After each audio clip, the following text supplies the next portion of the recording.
이어서 정치권 소식 말씀 나눠봅니다. 더불어민주당 당대표 특보단장 최재성 전 의원, 원내대표를 역임한 국민의힘 김성태 전 의원과 함께합니다. 어서 오십시오. 예, 안녕하세요. 안녕하십니까.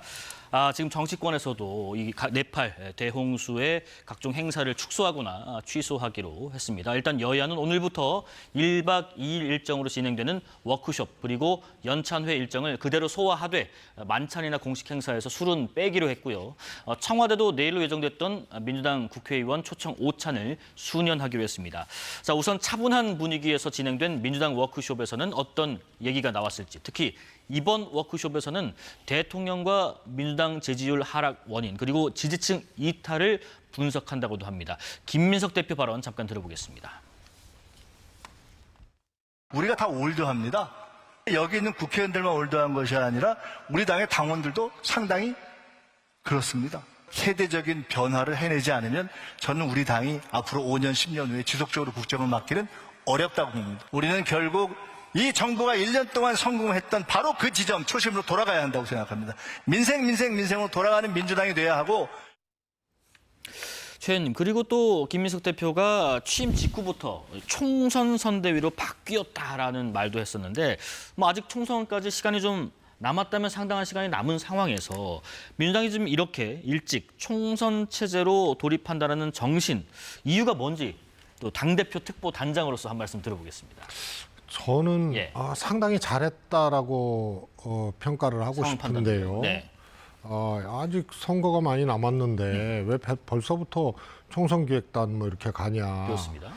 그런데 사실 평소에 특히 여당은 네. 민심을 읽는 방법. 선거라는 게 이제 표를 주십사. 그렇죠. 그리고 저희에게 맡겨주십사 하고 표를 통해서 판단을 해달라는 거 아니에요? 그런데 이게 평소하고 선거 때하고 민심을 읽는 법, 또 이 상황을 읽는 법 이런 것들이 달라요. 네. 그러니까 늘 이 국민들에게 표를 달라고 호소하는 것처럼 상황 인식, 또 당의 과제 이런 것을 민심 중심으로 해석하고 대처해 나가겠다. 그러니까 그거는 총선을 향해서 가되 임박해서 이렇게 하게 되면 해석법과 분석법 이런 게 다 다르거든요. 그렇죠. 그 대처법도 달라요. 그래서 상당히 바람직한 이 판단을 했다. 그리고 과거에는 없었던 일이거든요. 이렇게 일찍 띄우는 것이.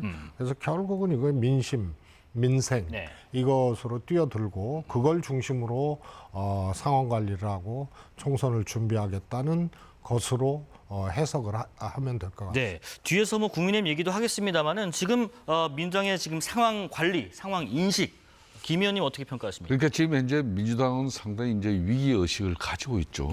이재명 대통령 이제 작년 대통령 취임 이후에 국정 지지율이 30%대로 데드크로스가 이제 지지난 주부터 이렇게 나오기 시작해가지고 이제 30%대로 이제 떨어졌지 않습니까? 한 여론조사에 따르면 그렇죠.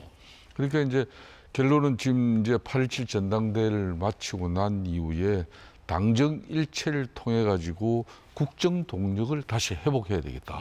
그러니까 이제 집권당인 민주당이 이제 원팀으로서 집권 동력 지원 체제로 이제 가겠다는 그런 거죠.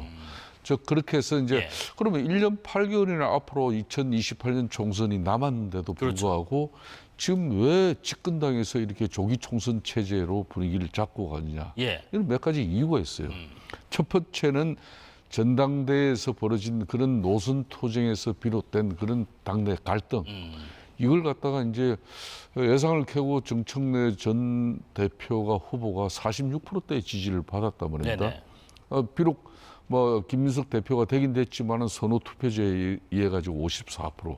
그러니까 그 46%의 정청래 대표의 지지는 기존 뭐 선명한 어떤 그런 강성 민주당. 그러니까 뭐 개혁 정당으로서의 그 이미지를 유지해 달라는 그런 상당한 그 압박이 있는 겁니다. 그런 가운데 이제 이 통합의 이제 그런 기반을 공고하게 가져가서 앞으로 이제 총선 체제가 되면은 그 중심으로는 당연히 당 대표가 공천권을 행사하니까 당이 일사불란하게 움직일 수 있는 그 시그널을 미리 던져버리는 거예요. 그리고 이제 지금 이제 국정 지금 민심이 이반된 이 사항을 이제 많은 이제 인재 영입을 통해 가지고 조직을 조기에 이제 정비하겠다는 겁니다. 그렇기 때문에 자신이 이제 인재 영입 위원장까지도 맡으면서 그러니까 이 당정이 이제 전국을 주도하겠다는 그런 강력한 의지를 이제 예. 저렇게 김민석 대표는 이제 가져가는 거예요. 알겠습니다. 또 김민석 대표가 취임 직후에 범진보 연대, 더 나아가서는 조국혁신당과의 합당 추진에도 속도를 내는 분위기입니다. 그런데 정작 혁신당 분위기가 좀 우호적이지는 않습니다. 신장식 대표는요, 그런 얘기를 합니다. 잡탕연합 아니냐 하는 의구심이 든다라는 발언도 했는데 뭐 또 그러면서도 신 대표가 국민들이 연대와 합당을 하라고 하면 해야 한다는 발언도 덧붙였어요. 그럼 최 의원님, 이게 통합 자체를 반대하는 건 아닌데 결국 문제는 뭐 어떤 방식으로 하느냐 이걸 좀 따져보겠다는 건가요? 아니 물론 따지겠죠. 예. 그런데 저렇게 예단을 해서 뭐 잡탕연대다 이런 식의 표현은 사실은 연대와 통합으로 가는 길에 썩 그렇게 도움이 되지 않는 발언이거든요. 예. 그리고 근거가 없잖아요. 민주당에서 범진보 연합기구를 띄웠는데 뭐 잡탕연대냐. 그러면서 통합의 문은 열어놓고 뭐 흥정하느냐 지금. 어떤 식의 통합이냐. 근데 흥정이냐 잡탕연대냐 이런 것에 대해서 그렇게 주장할 수 있는 아무런 근거가 없어요. 그냥 연대기구를 띄운 거거든요. 그러면 이것을 조국혁신당과 민주당이 잘 이것을 살려서 네. 그다음에 통합으로 가기 위한 그런 로드맵이나 또 여러 가지 의견들을 잘 짜고 절충을 하는 것이 중요한 것인데 특별한 근거가 없어요. 기구 띄웠다고 잡탕연대냐, 뭐 이렇게 하면은 제가 보기엔 오히려 통합을 그르칠 수 있는 그런 이제 감정적인 대응이 되지 않겠나. 네네. 그래서 민주당도 그렇고 조국혁신당도 그렇고 정말 이거는 뭐라 그럴까요? 이 도자기 만지듯이. 예. 또 꽃 만지듯이 그래서 꺾이지 않을까 깨지지 않을까 이런 마음으로 이렇게 임하고 서로 이렇게 의견들을 좁혀 나가는 것이 저는 중요하다. 정말 조심스럽게. 그런데 만약에 김 의원님, 조국혁신당과 민주당과 조국혁신당이 결국은 합당을 할까? 만약에 한다면 국민의 입장에서는 그건 정치적으로 어떤 의미인가 싶습니다. 그러니까 어차피 내년 이제 2028년 총선을 앞두고 특히 내년 되면은 정치 지형에 큰 변화가 저는 올 거라고 봅니다. 예. 지난 87 전당대회에서 이제 사실상 정청래 대표와 김민석, 송영길 후보 간의 대결이라고 보는 국민들 또 민주당 당원들 별로 없잖아요. 이거는 정청래와 이재명 대통령하고의 어떤 결전이다. 그런 측면에서 민주당 당원들은 대통령이 앞으로 4년 가까이 난 이 임기를 존중한다는 차원에서 당 대표는 김민석을 선택한 것이고 네. 그렇지만은 최고위원은 정청래 최고위원을 3명씩이나 그대로 다 당선을 시켜버렸어요. 이게 흔히 말하는 당심이라는 겁니다. 네. 자, 그러면 이런 상황에서 앞으로 집권당 민주당이 집권당의 면모를 어떻게 갖출 것이며 다음 2028년 총선 2030년 정권 재창출까지 이어져야만이 지금 이재명 대통령의 사법 리스크를 포함한 모든 문제가 그대로 그래도 안정스럽게 이제 갈 수 있다는 그런 측면이잖아요. 그렇지만 당장 눈앞에는 이거 공소 취소 특검을 통해서 공소 취소를 통해서 문제를 풀고 가야 되냐. 예. 뭐 이런 여러 가지 복잡한 문제가 많잖아요. 그리고 보안 수사권 폐지 이런 문제도 지금 현재 제주 장미란 실종 사건 그리고 2달 전에 뭐 강주 여고생 피살 사건 장인규 사건에서 네. 보듯이 이 형사 사법 체계에 엄청난 앞으로 혼란이 야기될 걸 불어보도 뻔한데 그럼 집권당이 이렇게 가서 되겠냐 그런 측면에서 이제 정치적으로는 크게 이제 연대 통합을 이제 만들어 가는데 조국 혁신당은 딴 거 없어요. 다음 총선에서 그러니까 우리 지분 보장에 대해서 확고한 갤런티를 어떻게 해줄 건데 그 협상에 답을 주고 받을 지금 시기가 아니에요. 그렇기 때문에 예. 신장식 조국혁신당 대표도 딱 그런 정도. 그러니까 잡탕연대 뭐 되는데 거기에 우리가 들러설 이유가 없다. 일단은 이래는 없는 거예요. 자, 이런 가운데 그 말씀하신 현안이 또 나옵니다. 국회 법제사법위원회 소속 여당 민주당 의원 10명 중에 1명만이 조작기소 특검법안의 공소취소 권한이 필요하다라고 답을 했다는 한 언론사 조사 결과가 나왔습니다. 그렇다에 박균택 의원이 한 표를 좀 던졌는데 근데 또 특히 공소취소 권한이 없어도 된다고 답한 민주당 의원은 또 5명입니다. 최 의원님, 이게 불과 한 몇 달 전에 민주당 의원 105명이 그 공소 취소 모임에 가입했던 때가 있었는데 사뭇 분위기가 달라졌는 건지, 그렇다면 그 이유가 뭔지 싶습니다. 역시 이제 결국은 국정 동력, 국정 운영 에너지가 예. 얼마만큼 튼실하게 확보되느냐의 문제하고 직결될 수도 있거든요. 그래서 대통령 지지율이 하락을 하고 네. 국정 동력을 확보하는데 조금 어려움이 예상되고 이러면은 사실 이런 이제 예민한 문제도 추진한다 하더라도 동력이 떨어지는 거거든요. 그다음에 두 번째로는 애당초 의원 모임 105명이 공소 취소 의원 모임이라고 이름을 달고 출범한 것 자체가 제가 보기엔 실책이었다. 좀 무리였다. 그래서 예. 이런 문제도 정당성이 있고 꼭 공소 취소를 이 조작 기소나 조작 수사 이런 것에 대해서 해야 된다라는 명분이 있다 하더라도 이거는 그야말로 정무적으로 잘 만져서 해야 되는데 덜컹 그냥 105명 출범하고 보니 네. 모든 게 무슨 이재명 대통령 면죄부 주는 걸로 그렇게 쭉 가는 거란 말이에요. 예. 그리고 지방선거 이후로 국정 지지율이 하락하는 추세 이런 것 속에서 조금 동향이 달라질 수밖에 없는 그런 상황이다. 네. 지금 국정 지지율 말씀하셨는데 한 번 더 보겠습니다. 최근에 그 이 대통령 국정 운영에 대한 긍정 평가가 30%대로 떨어졌다는 한 여론조 결과가 있는데, 지금 보신 것처럼 스트레이트 뉴스 의뢰로 조원 CNI가 8월 22일부터 24일까지 전국에 사는 만 18세 남녀 2,101명을 대상으로 무선 전화 방식으로 조사한 결과입니다.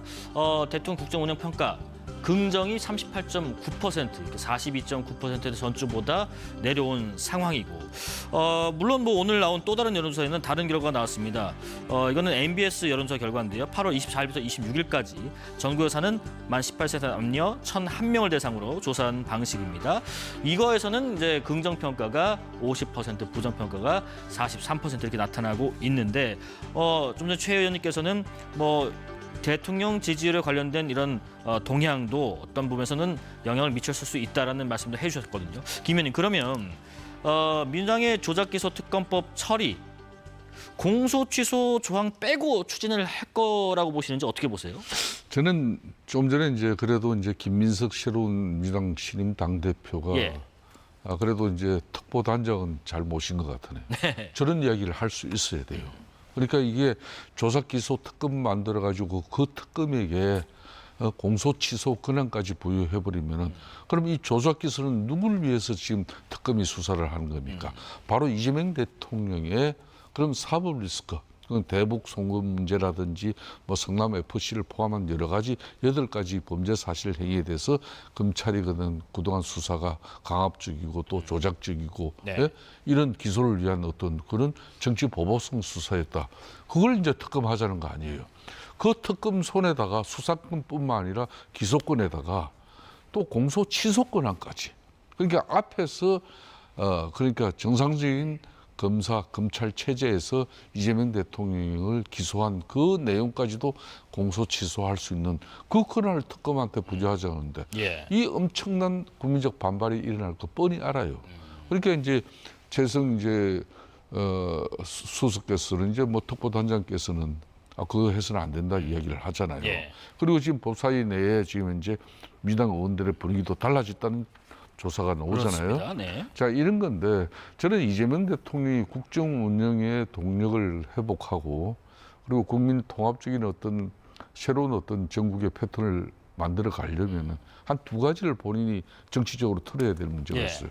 첫 번째가 앞으로 이제 민주당 주도로 어떤 행태로든지 개헌이 시도될 건데 개헌. 예. 개헌 시도하더라도 권력 구조가 개편되는 어떤 그런 상황이 오더라도 자신은 지금 현재 헌법에 따라서 연임 내지 되는 중임 그 제한 규정 그 존중해서 나는 어떤 경우든 다음에 대통령 더 연임 중임 하지 않는다. 네. 그거 선언해주고 두 번째가 예. 바로 자신의 이 사법 리스크 문제. 이 조작 기소 특검 이런 건 안 만들어도 된다. 그렇기 때문에 공소 취소 그런 결정 특검은 없다. 이 두 가지만 이재명 대통령이 아마 대국민 선언을 해주더라도 네. 유당과 그리고 대통령 국정 운영의 분위기가 확 달라지고. 국정 동력에 좀 힘을 받을 것이다. 지금 말씀하신 그 부분 여론조사 결과도 또 나왔더라고요. 마찬가지 MBS 여론조사인데 한번 보겠습니다. 개헌 논의가 불필요한 논란으로 확산하지 않기 위해서는 이재명 대통령이 차기 대통령 선거에서 출마하지 않겠다는 입장을 밝혀야 합니까? 라고 물었습니다. 동의한다가 63%, 동의하지 않는다가 28%로 나왔습니다. 좀 전에 김 의원님 말씀하신 것처럼 뭐 개헌 동력을 위해서라도 이 대통령이 차후에 불출마한다라고 입장을 밝히는 게 낫다고 보시는지요? 아니, 그걸 왜 불출마한다고 밝혀야 되죠? 예. 당연히 출마할 수 없고 출마 안 하죠. 근데 그렇게 야당에서 그거를 밝히라고 얘기할 필요가 없는 게요. 현행 헌법이 불가능하게 해놨어요. 그런데 중임제로 하게 되면은 쉬었다가 또 나오는 거 아니냐, 뭐 또 이런 지적도 해요. 네네. 그럼 야당이 당연히 안 나가고 못 나가고 하는 그것을 현직 대통령한테 불출마라고 얘기하는 거는 거기에 또 대통령이 불출마할게 얘기하는 것도 완전 코미디 아니에요? 그래서 저는 당연한 얘기이기 때문에 국민 여론도 저렇게 나오는 거고, 그리고 또 국민 여론이 어떻게 나오든 간에 현직 대통령이 어떻게 다음에 출마를 해요. 그건 현행 헌법 규정에도 안 되고, 어긋나고 지금도 개헌한다 그래도 안 되는 거예요. 근데 그거를 얘기하라고 하면은 말이에요.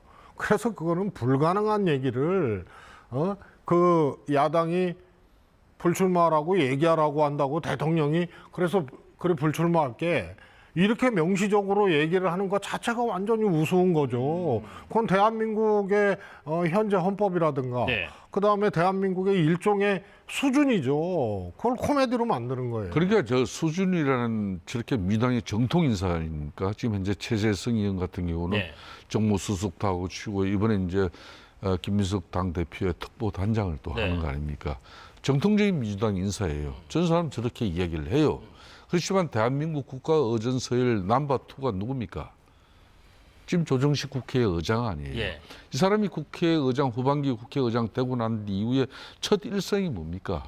늘 국회의장이 되면 개헌 이야기를 끄집어내요. 그렇지만 이분은 개헌하자 하면서도 그 기자들 질문을 하니까 이재명 대통령도 국민 여론만 따라준다면은 그 지금 대통령이 지금 개헌으로 중임이든 연임에 제한을 두고 있는 그 헌법 조항도 고칠 수 있다는 뉘앙스를 얘기했잖아요. 네. 그러니까 지금 국민들 입장에서는 여론조사를 하더라도 압도적으로 이재명 대통령이 앞으로 개헌이 이루어진다 하더라도 자신은 뭐 앞으로 중임제가 된다 하더라도 절대 어떤 경우든 다음 대통령 권력에 나서지 않는다는 그 약속을 해주라는 이야기예요.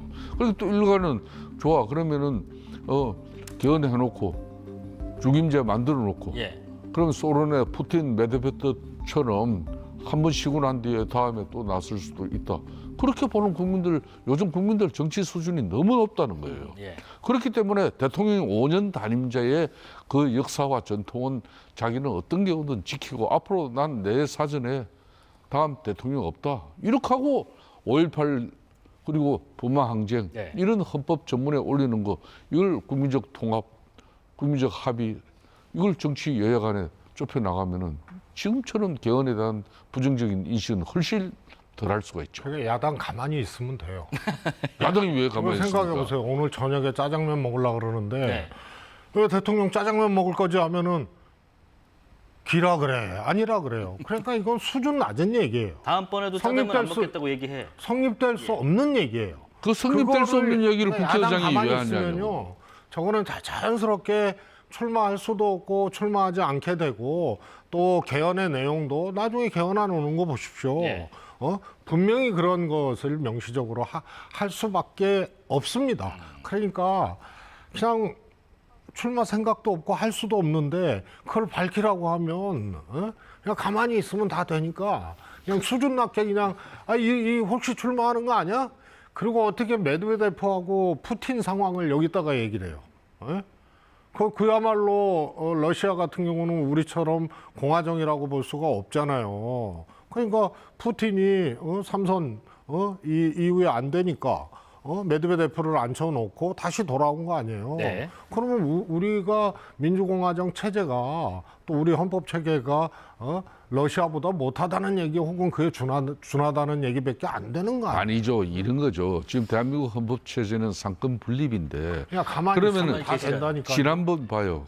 가만히 있을 수가 없는 게 민주당 중심의 사법개혁이라는 사법 3법 처리하면서 좋아요. 법무 애국제 같은 경우는 재판 잘못하는 판사 이제 처벌하겠다는 거고, 두 번째 대법관 정원 지금 12명인데 14명인데 12명씩이나 늘려.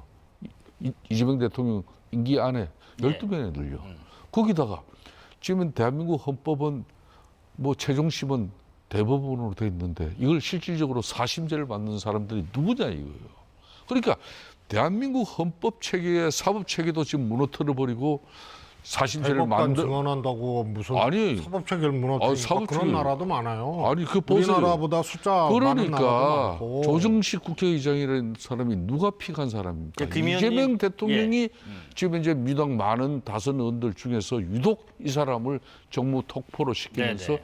국회의장으로 민주당이 옹집한 사람이에요. 저는 그런 그 사람이- 과정에 대해서 대통령 정무특보를 하고 그럼 그 사람은 국회의장을 하고 뭐- 이런 것에 대해서 바람직하지 않다는 의견을 갖고 있는 사람입니다만, 국회의장이 그런 뉘앙스로 국민의 눈높이에 따라서 고려될 사안이다라는 한마디를 가지고 대통령한테 이 관련돼서 안 나오겠다고 코멘트하라고 얘기하는 거는 그건 웃긴 거예요. 정리하겠습니다. 여튼 최 의원님 말씀은 안 되는 걸 왜 자꾸 안 된다라고 선언하라고 하는 말씀이신 것 같고, 안 되는 일이 자꾸 벌어질 수 있지 않느냐라는 불안감이신 것 같습니다. 벌어지고 있어요 예. 지금 이제. 자, 국민의힘 얘기도 이어가 보겠습니다. 야당이 하라 그러면 더 안 예. 해요.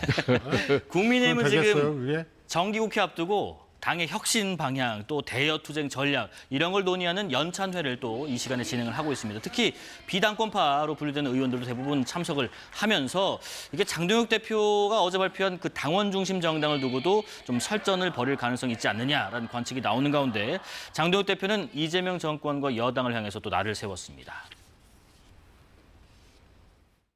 민주당은 재판 취소용 특검을 밀어붙이고 연임 개헌 빌드업을 위해 온갖 꼼수를 다 동원할 것입니다. 의석수가 부족하다고 손을 놓고 있을 수는 없습니다. 우리가 국민께 제대로 알리면 국민들께서 함께 싸워주실 것입니다.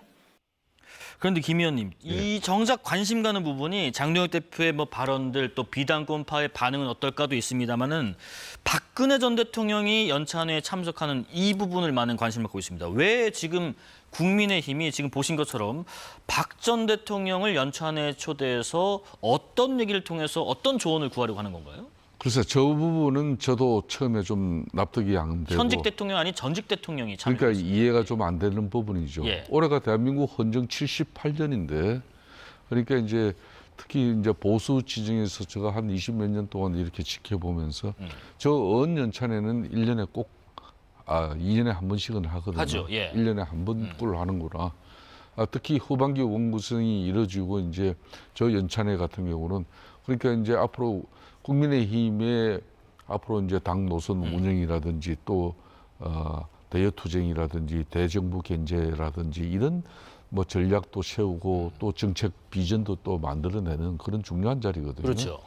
그래서 첫날 같은 경우는 외부 초청 인사를 주로 쓴소리를 하는 사람. 당신들 당 운영 지금 이 모양 이 꼴로 해가지고 다음 2028년 총선에서 어떻게 일당이 되냐. 네. 막 그런 쓴소리를 날리는 그런 인사를 모셨거든. 지금까지는 예. 갈래적으로. 그런데 전직 대통령을 이렇게 초청해서 모시는 저런 연찬회 같은 경우는 없었어요. 그게. 예. 그런데 그런 이유를 제가 여러 가지 이제 분석을 좀 하고 이야기를 들어보니까, 예. 자 그렇다면은 그럼 박근혜 전 대통령을 보면 지금 우리가 보수가 대단히 분열되어 있기 때문에 보수 결집과 그리고 세결집을 하기 위한 어떤 그런 사항이냐. 전통적 보수 쪽을 결집하는 거냐. 예. 그리고 전직 대통령의 그런 정치적 어떤 그런 상징성을 활용할 필요가 있는 그런 지금 당 상황인가. 이런 몇 가지를 제가 점검을 해봤어요. 네. 근데 저는 두 가지 다 그거는 좀 쉽게 국민들에게 소구력을 확보할 수 있는 어렵다. 그런 상황은 아니다. 되려 예. 박근혜 전 대통령을 모셔서 보수의 상징적인 뭐 그런 대통령으로서 이제 우리가 예우를 잘 갖추는 것은 좋지만은 자 이제 정치적으로는 우리가 이제 일당이 되려 그러면은 특히 수도권의 중도 무당층에게 이런 소구력을 확보하는 그런 이제 당의 변화된 모습 중도 이런 게 확장. 중요한 예. 건데 자 그러면 이제 박근혜 전 대통령 그러면 이제 박정희 전 대통령까지 올라서 이제 보수의 쭉 이제 맥락을 이어오는 그런 정통성을 갖다 우리 당에서 지금 뭘 정립할 필요가 있는 건지 네. 그런 측면에서 좀 이게 쉽게 납득은 되지 않아요. 어렵다. 예. 상대당에서 보셨을 때 국민의힘이 그러면 중도층 확장보다 전통적 보수층 결집을 선택한 건가? 박근혜 전 대통령을 연찬회에 초대한 이유가 뭔가? 어떻게 짐작하세요? 저는 뭐 오라고 하는 국민의힘이나 예. 간 박근혜 전 대통령이나 똑같다고 봐요. 지금 소위 말해서 중원을 놓고 확장하고 이런 노력을 하는 것보다 결국은 안에 쉽게 말해서 당권을 유지하는 거. 그래서 이거를 강화하기 위한 그러니까 결국은 뭐냐면은 이게 극렬 지지층이죠. 예. 여기라도 이제 결집을 잘해서 나가자. 뭐 이런 취지인데요. 결국은 저거는 중도 확장도 필요 없고 또 국민의힘이 미래지향적인 그런 정당의 이미지와 행보 이거하고도 전혀 거리가 먼 거거든요. 저렇게 할 수밖에 없는 사연은 있지. 그래서 지방선거 때부터 박근혜 대통령이 선거운동하고 다녔잖아요. 예. 그래서 오라는 사람이나 간 사람이나 똑같은 거예요. 저 안에서 내부 권력 투쟁이죠. 그거를 강화하겠다. 이런 얘기예요. 거기다가 지금 보세요. 장동혁 대표 입장에서는 대통령 지지율이 하락하는 추세잖아요. 그러니까 이거 웬 떡이냐예요. 거기다가 국민의힘 지지율이 지방선거 이후로 조금 그래도 민주당에 이렇게 따라가는 형태가 예. 됐고 장동혁 대표 개인으로는 저렇게 막 엉터리로 선거를 치르고 정당을 그렇게 운영을 해왔는데도 보수 진영 차기 지도자에서 우뚝 섰어요. 그러니까 이게 물 들어온 것 같은 느낌이에요. 그래서 그냥 내부 극렬 지지자들 중심으로 가고 그 다음에 무조건 묻지마 대여 투쟁하고 이렇게 하면은 대통령 지지율도 꺾이고 나도 보수 진영의 차세대 주자로 두각이 되고 네. 정당 지지율도 올라가는구나 이런 거고요. 네, 선택이 바깥에서 맞았구나. 대기하고 있는 한동훈 대표 또 뭐 이준석 대표 포함해가지고 이래서 보수가 확장할 수 있는 이런 것을 오히려 지금 그르치고 있는 행보를 하고 있는 거예요. 거기에 지금 재미 들린 거고 물 들어왔다고 생각하는 거예요. 예. 그래서 노지은 거예요. 그러다 보니까 오라는 사람이나 간 사람이나 똑같은 사람이 되는 거예요. 마지막으로 그 한 가지 그렇지만은, 예. 눈에 띄는 장면 코멘트 듣고 마무리할게요. 한 행사장에서 방금 말씀하신 그 국민의힘 장동혁 대표와 또 전 대표 한동훈 전 대표가 만나서 악수하는 모습이 포착이 됐습니다. 이게 그 공식석상에서 두 사람이 악수하는 모습을 언제 봤나 싶을 정도인데 두 사람 다 이 악수한 장면이 공개될 걸 알았을 거거든요. 장동혁 대표, 한동훈 의원 각각 어떤 생각이었을까 싶습니다. 지금까지는 사실상 두 사람이 거의 함께 할 수 있는 자리는 누가 피해도 피했었죠. 예. 그렇지만 저 자리에 가면은 둘이 다 함께 만날 수 있고 또 그런 상황에서 어떻게 할 것인가 본인들의 생각이 있었을 건데 그럼에도 불구하고 저 자리에 함께 참석했죠. 일정 부분 제가 볼 때는 이제 부모 때려 죽인 원수 아니고 또 남북 관계의 중심에 서 있는 사람도 아닌데 저는 정치라는 것은 생물이기 때문에 언제 어느 때든지 저 사람들이 보수의 대통합을 이야기할 수 있는 그 중심에 저는 설 수 있다고 봅니다. 그렇기 때문에 박근혜 전 대통령을 왜 모셨냐. 지금 현재 최성 수석께서 이렇게 날선 비판도 하시지만은 예. 그렇지만 보수 진영 내에서 박근혜 전 대통령이 갖는 어떤 그런 상징적 입지를 활용해 가지고 당의 중심축을 이제 확립하려는 그런 당의 이제 전략적인 판단도 일부 있었다고 저는 봐요. 네. 그걸 그렇다고 해서 비판만 해서는 될 일이 아니고 다만 이 보수층의 직결 결집에는 큰 도움이 되겠지만은 중도층으로서 예언 확정하는 부분에 대해서 기존의 당의 스탠스를 좀 바꿔나가는 그런 노력도 이번에 같이 알겠습니다. 넣을 건지 예. 또 박근혜 전 대통령을 통해 가지고 당의 결속 통합 이야기와 당의 뭐 어떤 새로운 변화를 갖다 쓴소리를 날릴 건지 네네. 이 메시지가 더 중요하다고 저는 보고 알겠습니다. 있습니다. 오늘 내일 이어지는 워크숍과 연찬회 이후의 표정도 살펴보겠습니다. 정치권 소식 말씀 나눴습니다. 민주당 최재성 전 의원, 국민의힘 김성태 전 의원이었습니다. 고맙습니다. 8월 27일 목요일 사사건건은 여기까지입니다. 시청해주신 여러분 감사합니다.